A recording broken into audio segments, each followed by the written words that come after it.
Welcome back. We're doing a deep dive today into the Trinidad and Tobago Electricity Commission, T&TEC.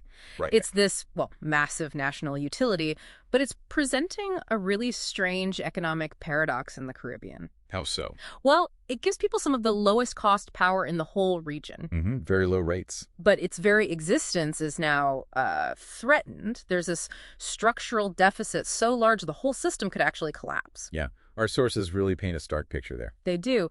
And the core problem seems, well, brutally simple. T&TEC's revenue just doesn't cover its basic costs. And a key reason for that, maybe the key reason, is the politically frozen tariffs. Since 2009. Exactly. Those rates haven't moved an inch since 2009. So if you fast forward to, say, 2021, Okay. that single policy decision created an operating loss that, well, it slammed the utility with a TT $1.4 billion deficit in just 1 year. 1.4 billion, that's staggering. And the way T&TEC operates commercially, it's completely unique, isn't it? It really is. It's built entirely on this natural gas monoculture. Right. Over 99% of their power comes from gas. Right. And they use what's called a single buyer structure. Mm-hmm. So they buy all the electricity from these independent power producers, the IPPs. Okay, so they don't generate most of it themselves anymore. Not the bulk of it, no. And that single buyer mechanism, that's where the risk just explodes. How does that work? Okay, so T&TEC buys the gas, right, from the state-owned National Gas Company, NGC. Mm-hmm.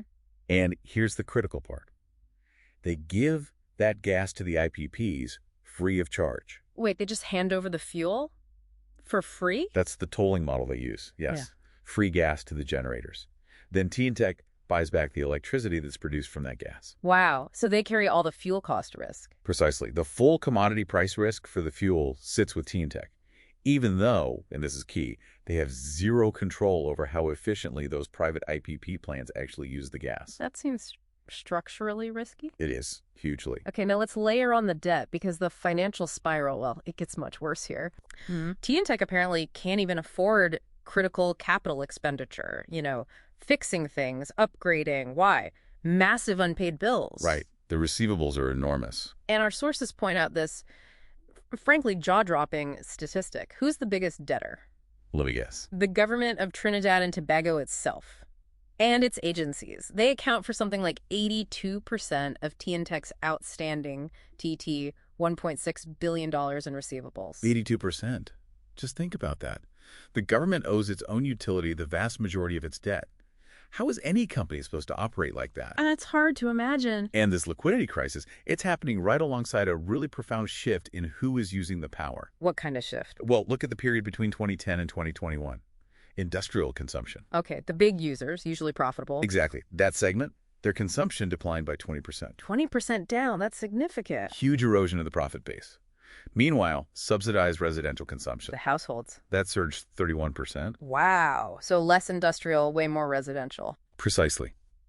T&TEC is selling more and more power to the customer segment that actually costs them the most to serve because of the subsidies. It just accelerates the financial decay. And if we connect that financial decay, that lack of cash, to the actual physical grid. You see the direct consequences. Yeah. The lack of investment means the infrastructure, which is mostly overhead lines, right? It's aging and it's acutely vulnerable. Definitely.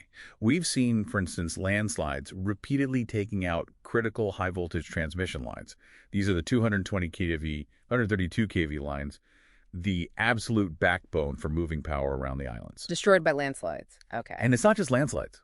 Vital substations, like the Big Bamboo substation, they're in areas susceptible to major flooding. A flood there could cause catastrophic island-wide failures. And we saw the fragility, didn't we? The 2022 island-wide blackout really highlighted this. It did. It showed the risk of concentrating most of the generation capacity in just two main places, Point Lisas and La Brea. So if something goes wrong on the main lines connecting those hubs, the whole grid is vulnerable. A single fault can and did take down everything. So, okay, bring it down to the ground level. What does all this structural failure mean for you, the listener, the everyday customer? Well, persistent issues, things like power surges, voltage fluctuations, these are direct results. Right. Flickering lights, maybe appliances getting damaged. Potentially, yes. The network is struggling to maintain stability.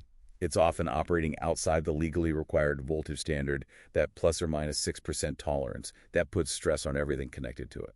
So the system is literally unstable because it's underfunded and aging. That's a fair summary. The financial crisis translates directly to physical vulnerability. What's the path forward then? Is there one? Well, T&TEC's own strategic plan does correctly identify that economic viability is paramount. They know they need to fix the finances. Okay. And they are taking a first step, a vital one, towards diversifying away from just gas. There's a 112 million solar project planned. Solar.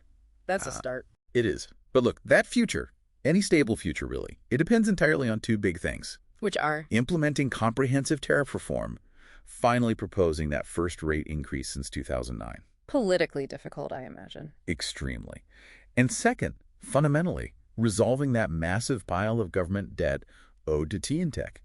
Without that cash injection and sustainable revenue, it's hard to see how they fund the necessary upgrades. So it really lays bare the essential trade-off for T&TEC and maybe for the country. What do you mean? Well, can a country sustain decades of policy-driven, artificially low-cost electricity?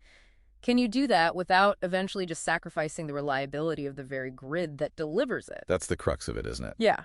If the price you pay for power doesn't actually cover the cost of keeping the lights on, maintaining the towers, the cables, well, you have to ask, who ultimately pays the price for the next blackout?